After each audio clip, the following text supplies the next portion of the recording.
Okay. Got it. Okay. Okay, we're going to try this out. Welcome to the Thursday, October 6th meeting of the Public Safety Committee. I call this meeting to order at 4:08. We have some general business. We just need a motion to approve the minutes for August 4th, and which Mrs. Sherto sent out to us already. Do any other council members have any suggestions or any amendments they'd like to make to those minutes? Okay, do I have a motion from the floor to approve? Motion to approve the minutes as presented. Is there a second? I'll second. All right, so moved. Okay, and just to move it right along, we have Judge Flood with us today to present something in our new business.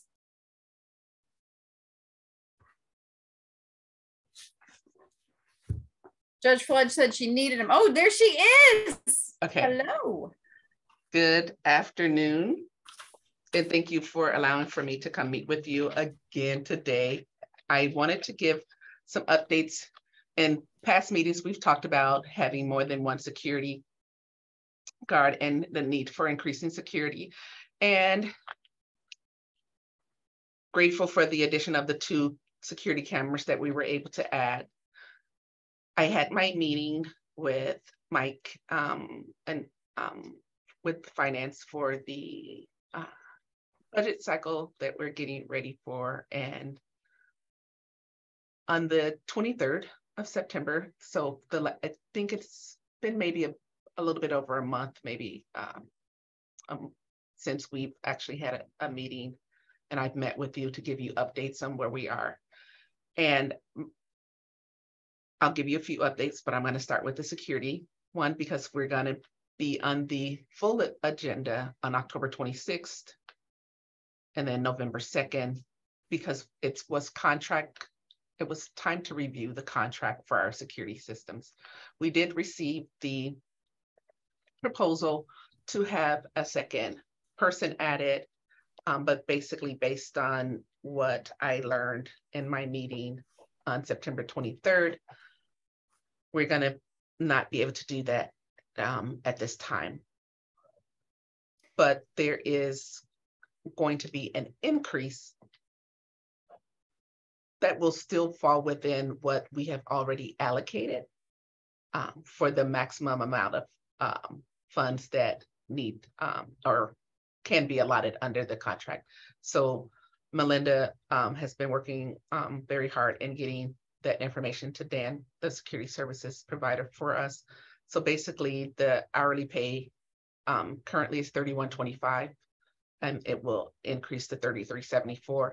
But the way that the contract is currently written is there isn't not to exceed a maximum amount. And so with that small increase, which will bring our current security officer up to what other security officers are being paid that are in the same category as he is, it will bring him current and it will still fall within what was in our 2022 contract, the not to exceed amount. So she's taken care of that and been really wonderful in getting that information out. And so I believe we'll be presenting on that on October 26th.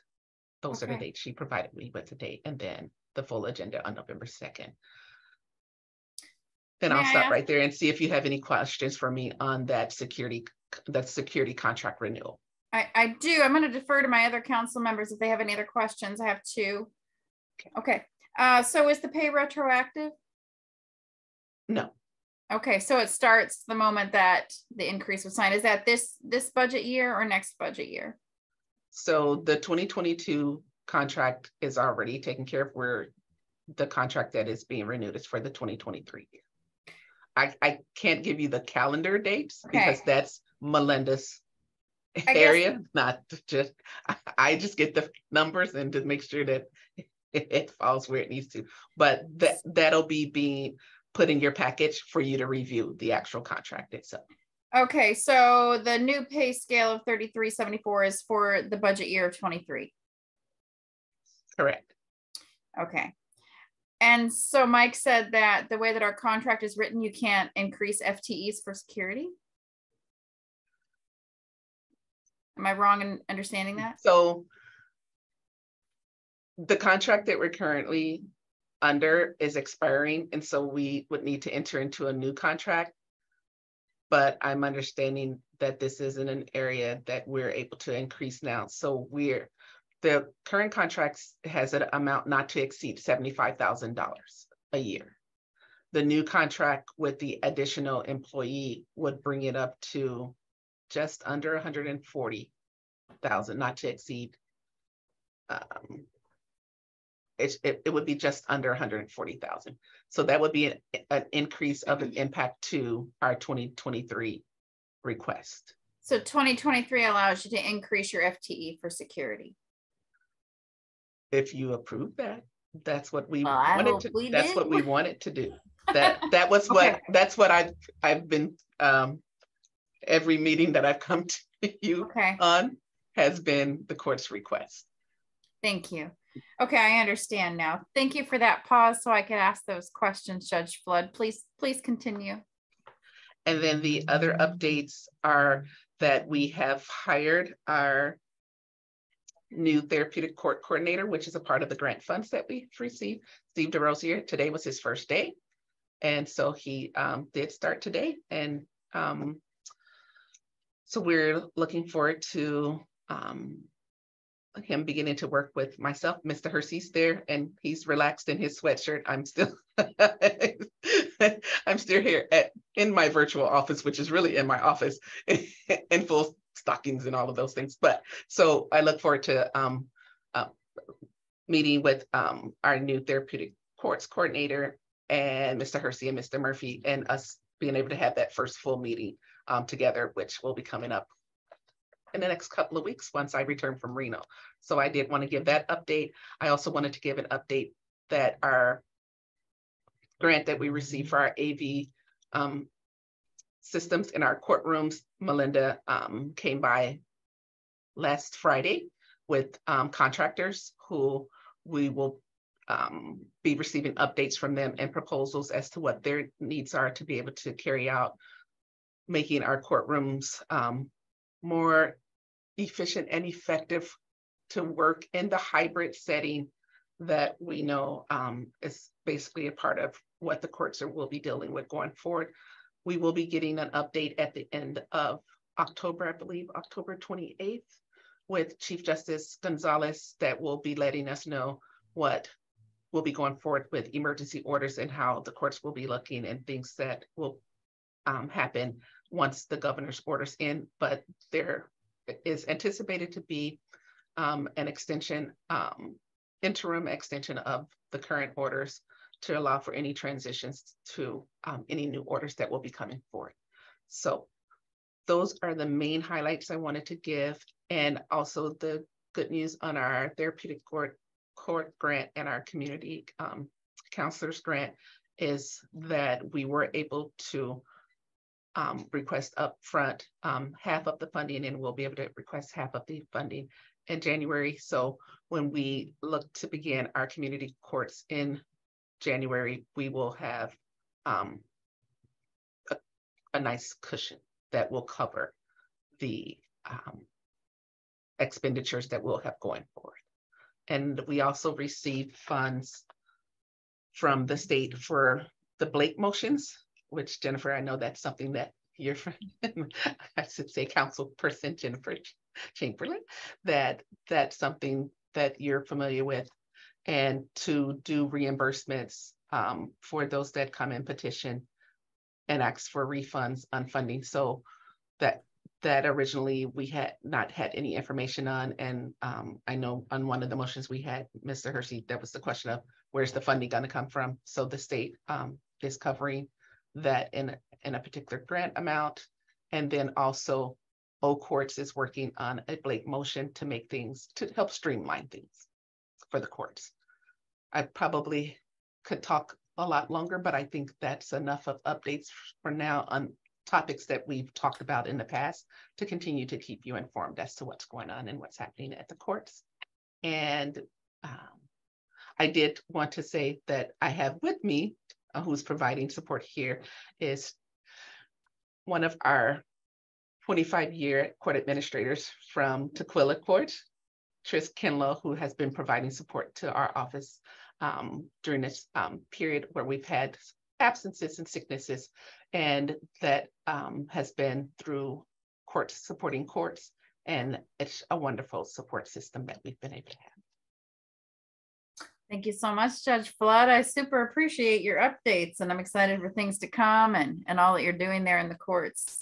So, okay. Oh, I'm sorry, one last announcement. Yes, ma'am. Is you were aware that we had brought the children in to do kind of a youth and law forum. We will be bringing kids at BSU in November. On the third Friday. They've requested that. And the courts is also doing a swearing in for our newly, a new attorney, a new law student who passed the bar to be sworn in on Friday. That was requested. It's a local resident from Bremerton. So really excited about that, to be hosting that Friday at 2:30. Great. Thank you. Good news. Good stuff happening. All right. I appreciate you, Judge Flood. Thank you. Thank you for coming. Thank you. And so next up we have no police report today. We don't have representative from the police department. So I'm going to skip that and head over to fire. Chief McGanny. Well, good afternoon. Hope everybody's having a good day. Love our October weather. Yeah. Tomorrow's a city holiday, right? Starting at 1:07. What's happening? Don't give me that curiosity. You better inform us so we stop looking dumb. Really? The Mariners playoffs? Oh, I don't follow football. Football. Oh. 21 years. Jennifer, we're going to continue to hang. You got to get up with this. Football's not till 10 on Sunday. Oh. You guys gotta watch. Come on. We're in Toronto this weekend. Yeah. I've already made a note of the times. So anyways, for us, excitement, we just got I went down and picked up our new brush rig on Monday, I think. Yeah. So it's here. It's currently getting its decals, and then it will head up to the shop to get lights and radios and stuff like that. So it'll be a little bit before it's in service, but it's here. Thank you all for your support on that. And I am presenting on the 12th, the only one at study session, our live study session. So what's before you is the medic units. You should see that in your packet. So we're looking at 3 paramedic units. We've talked about this before. One will get in the 4th quarter of 2023. The other 2 won't be till 2024. The problem is we're under time crunches. So we'll present on the 12th, ask for, hopefully the council votes on the 19th. And I believe it's right around the 24th to the 28th that Ford is going to open up the portal to be able to order chassis. And we have to have signed documents to Braun for them to order our chassis. If we don't, it'll be another year before they possibly open up the portal. So just to keep you guys informed on that. So the funding is a combination of ER&R and budget that we had. So, but it is a big price tag. I think the prices have gone up significantly. Yeah, I bet. Yeah, it isn't any fun. And most of your manufacturers are not supporting fleets right now. They're trying to get out to just the general consumers. So we have very small windows to be able to operate in. When are your signed approvals needed again? You told us, but I missed Well, it. as long as it's voted on the 19th and I can sign the documents on to get them going, no money will exchange hands until 2023. Okay. But it's just you need it for the portal. Timing is of the essence. Yeah. Okay. The last thing, unfortunately, we brought our new brush truck back to the fire station here at Station 1 and parked it out next to the tower inside the fence. And we had some unwelcome visitors that tried to steal the pump and broke a couple pieces on it. Your brand new rig. Yeah. And then they got into the tower, and yeah, not overly happy with some of our unwelcome visitors around the downtown area. So we're starting to see that more and more. We have cameras, but they don't cover that part. So we're going to get more cameras to do it. But it's pretty brazen that we've got here somebody 24/7. You know, always the crews came back and saw because they had some wood up. They were at a call down at our favorite place on 6th and the Salvation Army, where we tend to visit quite a bit. So I don't know if there is a conjunction there that somebody calls 911 and our crews are down there because they both were out. So yeah, a little disappointing that the fence fire departments aren't even safe anymore.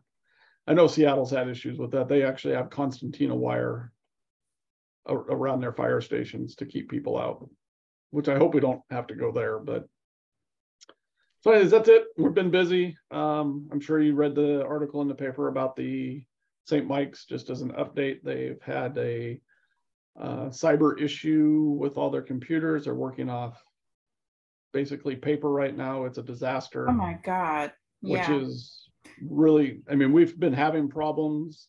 A couple of meetings I told you about the wait times. That's still an issue. But this is compounding that issue. So I don't know what it is that they're not sharing a lot of information. So we'll see, but we know it's at least affecting their 8 hospitals here in Washington. So, but yeah, it's a challenge. Thank you for the update. Denise, I see your hand raised. Yeah, just a question, Chief. I know that council is going to be visiting multi-care facility down in Federal Way soon, and I'm seeing that as potential interest on the mayor's part in, you know, solving this by bringing multi-care, you know, maybe into Kitsap. And I mean, are there great minds working on this besides yours? You know what I mean? Where, because I'm not seeing a quick fix to this, and you know, lives are at stake here. Yeah, unfortunately, I mean, we've gone all the way to the federal level. The county fire chiefs have we've had meeting with local legislators at the state level, and we also met with Representative Kilmore to have this discussion. And nobody wants to talk about the monopoly word, and they, you know, fortunately they are seeing it.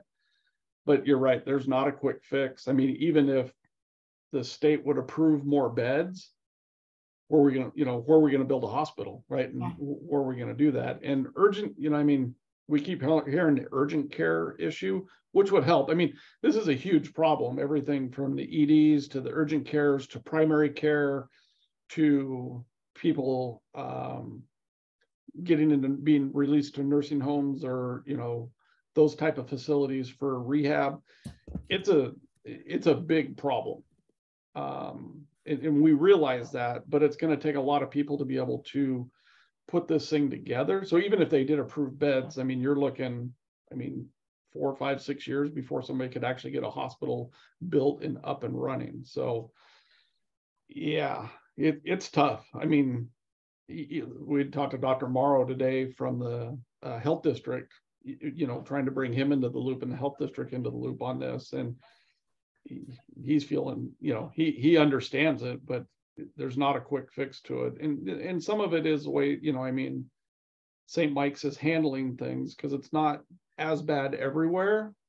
So we're trying to get that message, and we have bi-weekly meetings with the leadership at St. Mike's, but unfortunately the last 2 weeks they've canceled their meetings. So frustration is building.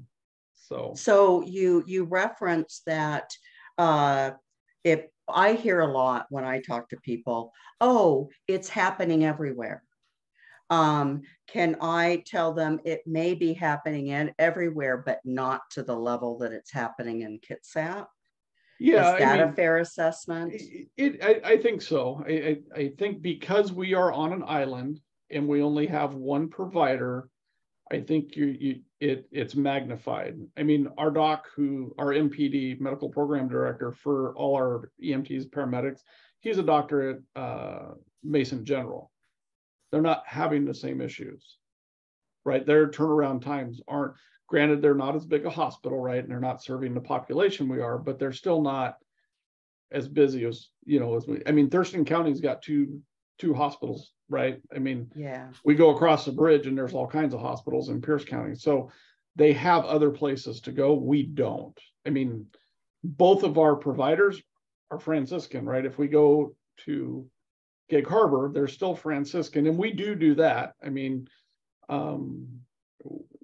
we the county chiefs put out a directive that if we have 2 units in the county that are at St. Mike's for more than 45 minutes, and with patient consent, we'll go to another hospital. And I don't like that. I mean, you saw the articles in the paper, but this is about patient care and taking care of people. And if they're critical, we still go to St. Mike's. If it's a life-threatening emergency, we're still going to St. Mike's or the nearest facility that can handle their problem. Sometimes they get flown to Harborview, depending on what it is. But yeah, it is frustrating the way, unfortunately, things have been handled. I think they could do a better job. And we've offered help, just like with this situation, we've offered to take some of our command staff and help them just navigate the ED portion of it, and they won't accept it. So, I mean, we have battalion chiefs. That's what we do. We do incident command, right? We manage incidents. Well, that's all this is an incident. So, but they don't seem to want our help. So it's, like I said, it is frustrating. Well, I'm sorry you're having to go through that, and even more sorry that our residents are having to go through it. But yeah, thanks for being an advocate, Chief. Yeah. Oh, well, in getting them to understand the problem, if I have 3 medic units sitting at the hospital waiting to unload patients, then I'm pulling resources from the other jurisdictions, which then they have to come in, then they can't serve, their citizens. And then they're having to pull other resources. Now we're talking about pulling resources from the county, other counties. So, I mean, South Kitsap's going to pull from Gig Harbor and Key Peninsula if we get that busy. So, and it's not unlike to have 5, 6, 7 ambulances stacked up there. And what we don't want to do is get this to be the norm, that it's an hour before that we're sitting in an emergency department, 45 minutes, an hour, 2 hours, 6 hours to unload a patient, and let the hospital think that that's okay. Because it's not. I mean, they're definitely affecting our ability to provide emergency services, because it's just not an ambulance. Those are our firefighters too.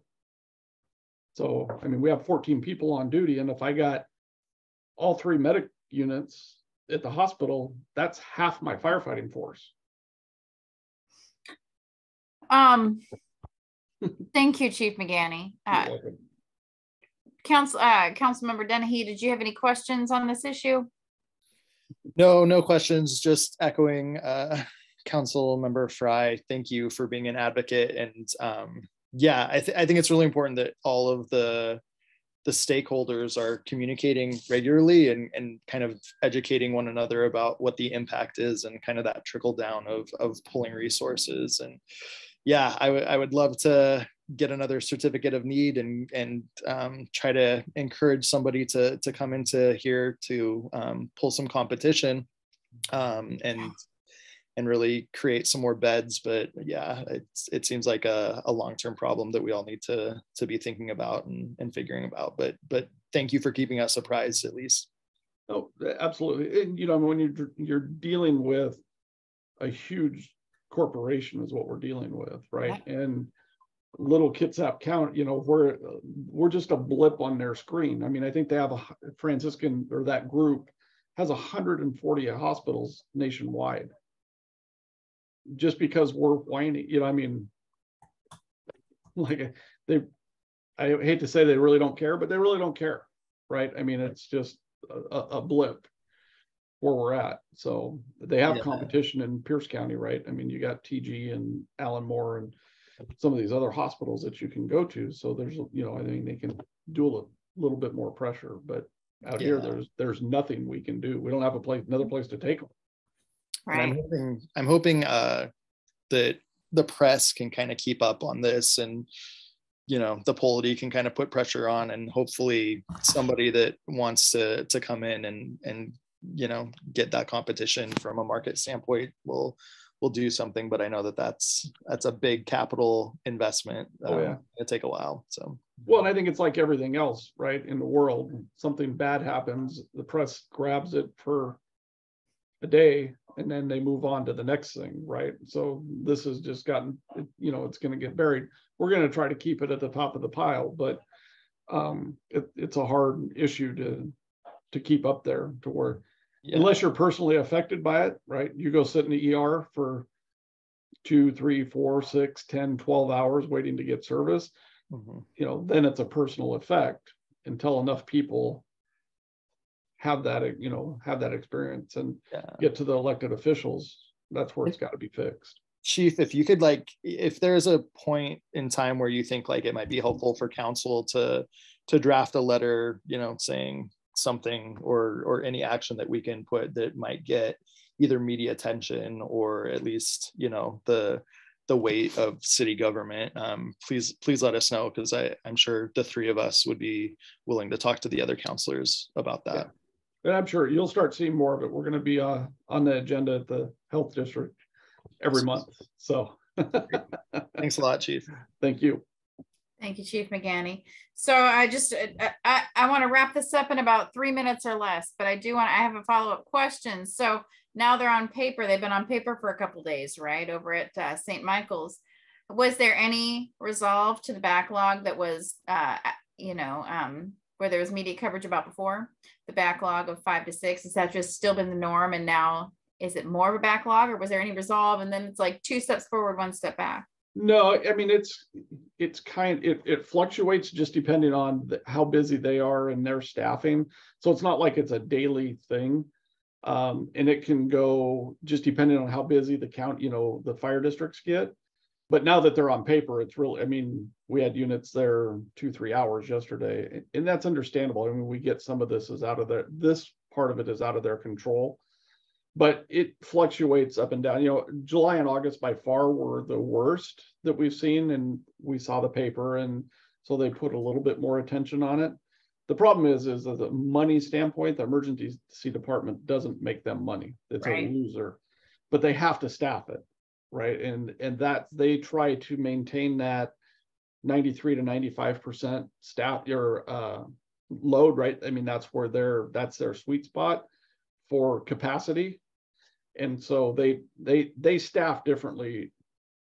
You know, I mean, like if we tried to staff the fire department like that, we'd have a hard time providing service, right? With peak times and lower times, and because we don't know when. I mean, I have an idea when our busiest time is, but that busiest time right now, you know, is Mondays if you look at our statistics for the year. But sometimes Thursdays we get really busy, and you know, it's just one of those things. When you're going to provide emergency services, you just got to provide it. You can't. Yeah. And because, they're a private agency, right? So they can cut costs however they feel like they need to cut costs. And that's really the crux of the issue. So I'm looking forward to this multi-care visit, right? To find some long-term solutions. Short-term is, there is no short-term. We're at the mercy of this system. So there are short-term fixes that they could do if they wanted to be good partners. They're choosing not to be a partner, as we've offered resources. Gotcha. Yeah, I mean, we've even offered to send a paramedic unit up to the hospital to just be that triage person. And then they could accept, but I mean, and there's stuff, I mean, somebody's got to pay for that, right? I mean, we just can't take public resources and send them up there. They would have to pay for. They've offered a subcontract a paramedic unit, and they've refused. You've offered to contract your battalion, you know, your chief battalions. They've said no thanks. They're just going to do things the way they want to do them. All right. Great. Good to hear that. Well, thank you for all that you're trying to do. I know you're trying to be super resourceful in getting this resolved, because it's not just about, you know, alleviating the frustrations of your department and your folks that are waiting, but it's for the good of the community. You're trying to partner in this way. And I know that, you know, it's coming from the heart. And so thank you for all that you're trying to do to resolve the issues that are, you know, plaguing our community. So was there anything else for the update, Chief Begani, on the fire end? Nope, that's it. All right. Well, I was going to go back and ask about the brush rig real fast. Were you able to get parts replaced easily, or was that a problem with, you know, how you're having issues with finding supplies? I don't know. I haven't sent that to the rep yet. I just took pictures today, so I won't know on that. Like I said, it won't be in service for a little while, so it's not, it shouldn't be a big issue. It's not that we can't run without it. It was a fuel vapor return that we'll need if we end up going to California to make it California certified. So we're no catalytic converters were stolen. Okay. No, thank goodness. Okay. All right. Thank you so much, Chief Begani. All right. Next up, we have an update from Prosecutor Hershey on the legal side. How you doing? Hey, everyone. I'm doing well. Thanks for having me. Here you are, finally. My very casual appearance. I was homesick. No worries. So, but I'm here now. So yeah, we're doing well. You know, we're dealing with there's been a lot of turnover in, you know, the courthouse, people who work in the courts. So it's been a challenge from our end as well, but we are plugging along. Not too much to update. We are excited though. We have a new case management software that we were able to acquire, or in the process of acquiring. It's cheaper than expected, and it's a huge upgrade from our very dated system we've been using. It's pretty old. It uses a bunch of weird macros and has some real limited functionality, but the new system is going to make us so much more efficient. It's kind of a one-stop shop for everything from your court notes, discovery, emails, videos, photos, document generation, all in one place. And it's gonna let us be basically completely paperless, and it will let us generate reports and statistics related to prosecution. So we're really excited. And the good news is we have found money within the budget, so we don't have to ask you fine people for approval for any additional money. So that's really good news from our perspective. Other than that, nothing new to report. Great. Thank you for joining us, Prosecutor Hershey. Okay. Next up is council member reports. I'm going to address the one thing we were talking about before, but Councilors Fry and Dennehy, do you have reports to make in this section? Nope. Okay. I want to take a quick kind of poll of everybody who's here, especially the council members. Does anybody have any objection to us remaining virtual on Zoom, as long as it's okay with the rest of council for this committee meeting to stay virtual, or is there a desire for us to return to in-person? Okay, I see there is no desire to go back to in-person for this meeting. And I know Chief Begani likes to have his files and his paperwork at his fingertips. So, and this makes it so much easier, so we can just chime in and then get on with our lives, right? As many meetings as we all have to do. This is wonderful and convenient. Thanks, COVID. I don't know if that was appropriate or not, but I do like Zoom meetings. So other than that, I don't have any other reports to make.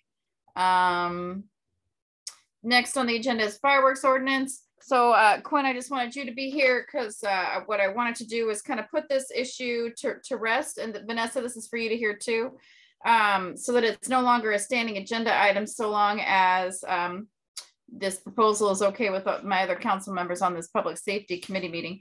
So just kind of the basic idea for keeping this fireworks ordinance on was to continue to the discussion, because we know every year it comes up. Every year we get the same complaints, same complainers. People are upset. We hear about it, but being new, we don't exactly know the history of it. And folks that have been here for a while do know the history of it. Chief Begani knows the history. Mayor Wheeler knows the history. Chief Wolf knows the history. He's been around for a while. Quinn, were you here for 4th of July? Were you appointed for the last 4th of July? No, I think I was appointed July 20th or something like that. Okay, so like, you came in after it. Right, yeah. And so we're all new, and we all have different opinions. Now, I don't think that there is consensus to ban fireworks. I don't think that that's what we want to do at all anymore, or not anymore, but in general.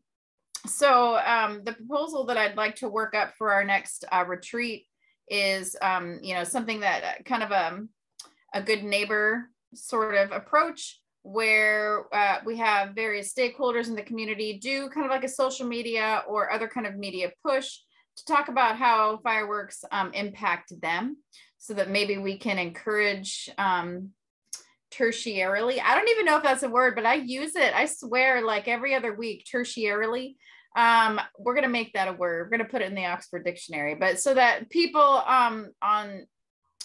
might be influenced in a more subtle way, rather than having some kind of legislation passed by us, to act in a good way with their neighbors, and that maybe we can help influence folks to act more responsibly with fireworks. So some of the stakeholders that I've talked to, I actually talked to the Kitsap veterans, and they have said, here's what Rick Becker said, who is on the board for that committee. He said, no, you know, that issue has never come up. And so while we do know that fireworks is an issue for folks with PTSD, it has not come up with the Kitsap veterans. I talked to Kitsap Public Health District, to the Environmental Department, John Keese, who would be happy to partner with us in creating their own, like an infographic for social media or a flyer they can pass out on what, you know, chronic pollutants do to the water, and maybe even a suggestion on how to handle fireworks so that it's not becoming such a pollutant. I talked to the Parks Department. They're absolutely happy to, Jeff Elevato, who is absolutely happy to work on, you know, some kind of infographic on how to be safe in parks, and push it out on social media or a flyer to hand out. And this is just, you know, loose conversation, nothing, no contracts, no, you know, MOUs have been signed, but it's something that I just wanted to see if I could be given the okay, if maybe we could talk about it another time on how to create this plan to as a retreat discussion item. What do you think? Okay, head nods. Yes. I like it. I like it. And I think it's a, you know, it's a good project to discuss at the retreat. You know, it's positive. It doesn't require legislation. We could get some of the service clubs involved. You know, it could be a real community thing that we're just helping to facilitate. So I really appreciate the time you've spent doing outreach. You know, you never know. There used to be a thing that there was more domestic violence on Super Bowl Sunday than any other day of the year. You know, we've all heard that, and the stats just don't bear it out.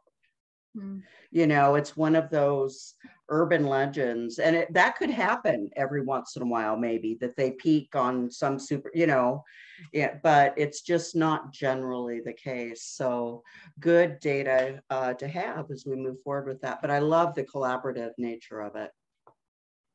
Thank you, Denise. Quinn, did you have a question or statement? Yeah, no, I think this is a really good like middle ground, because my reservation of like moving forward with, you know, just banning and supporting a ban was, I know we get a flood of constituents who are upset about the fireworks, but just based on the amount of fireworks that are being thrown out, I think there's, or not thrown out, that are being used during the 4th, that I think there's an equally, if not, you know, higher percentage of folks that are actually wanting to partake in fireworks. So I would definitely support taking this to retreat. My other thought, and I'm not sure if Gary or Vanessa would be knowledgeable about this, but at some point, I think it might be fair to like just throw it on as a referendum and say, hey, the voters, you guys decide how this is going to go. And then when those complaints come in, it can either be like, yep, the political will has spoken and people actually do want fireworks, so sorry, like, well, this has already been taken to a vote, or yeah, that's great. So I wasn't sure if if counselors had to follow the same rules of bringing in a referendum of like getting a certain amount of signatures to put it on, or if we can just put something to the ballot. Not saying that I want to do that, but just thinking if that might be something that's available to us. Gary? That's a good question. I'll email Kylie because that's honestly a bit out of my wheelhouse. Yeah, I figured as a prosecutor, you I might did- not know about the I did hear referendum. back from, I mean, I've talked to Kylie about this too, and Oh, or okay. we've had this discussion, to my understanding, and it could have been with Michael as well, but my understanding is it has to be a citizen group that leads the okay. effort. So So we could not actually bring it even in our capacity as a citizen. I don't think so, but again, I'm not legal, but my understanding from the people that I've talked to during my research is that it has to be a citizen group, that Cool. we can't lead a referendum like that. Got you. I'll look at the BMCs too to see what I can get, but yeah, Kylie. It would be nice to have that kind of like, but then I would be worried, honestly, that if city council were to try to lead the charge on let's ban fireworks, that it would be perceived that, or you know what I mean, like to get it as a referendum. I understand your intention, which is let's just make it known so we can say the voters have spoken, but it could be perceived also that we are not friendly towards. Yeah. You know, Eric Younger, if you remember when Eric Younger listed those options as he saw them, and the final one, and the one that he was most supportive of, I believe, I might be wrong about that, but was a referendum. Let's just put it to the people, let them decide, then it can go away for another 10 years, do another referendum. You know, maybe that should be in code. You have a referendum on fireworks every 10 years, just to make sure you're still reflecting the community's values. But yeah, and I don't know how much that costs. I don't know anything about that, but I like the direction that we're taking with this and empowering our community to do something positive. Chief, it looks like you got your hand up. I don't know if it was my floor or not. Sorry, Jennifer, if I'm stepping on toes, but you're all right. You're fine. Yes, cool. Mr. McGann or Chief McGanny.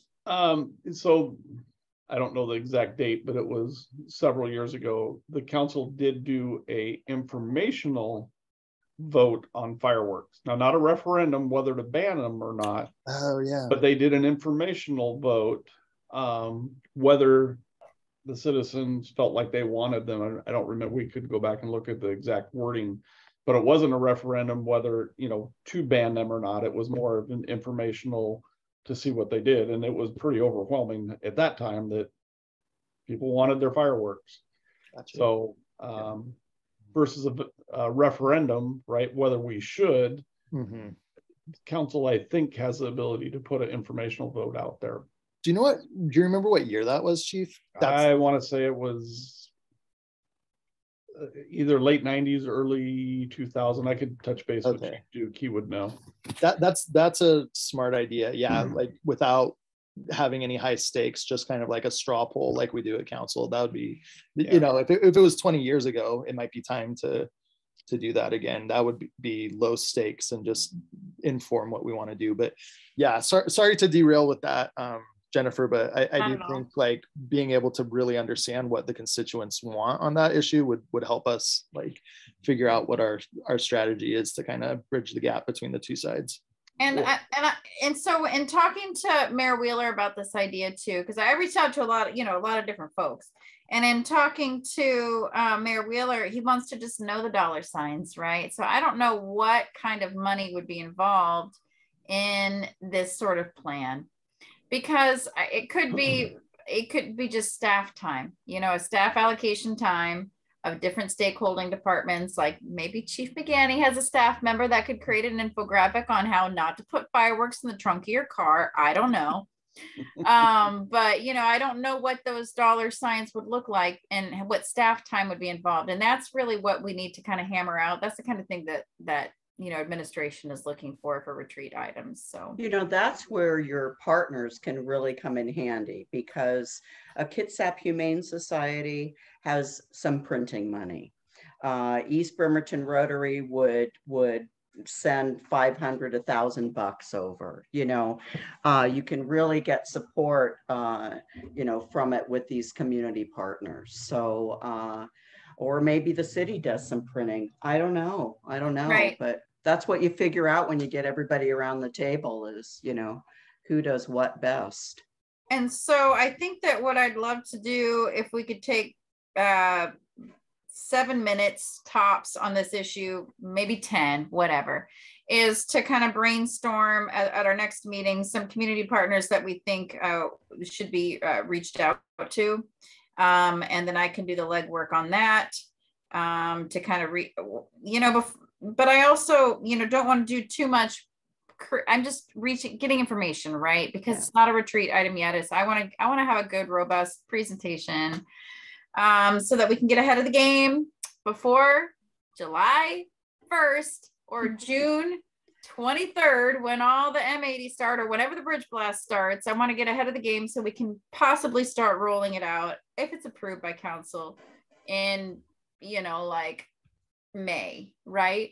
So we can start getting out like late May, start getting out with these stakeholders and, as a group effort. With that, I don't have anything else to add. I just want to get the head nods from both of the other council members on this. The next meeting is on Thursday, November 3rd. Oh, that's my son's birthday, at 4 p.m. With that, I'd like to adjourn the meeting unless I have anybody else that would like to add anything of substance. No? Okay. Thank you for joining us today, and we'll see you next month. Thanks everyone. Take good care. Have a good Thanks. one.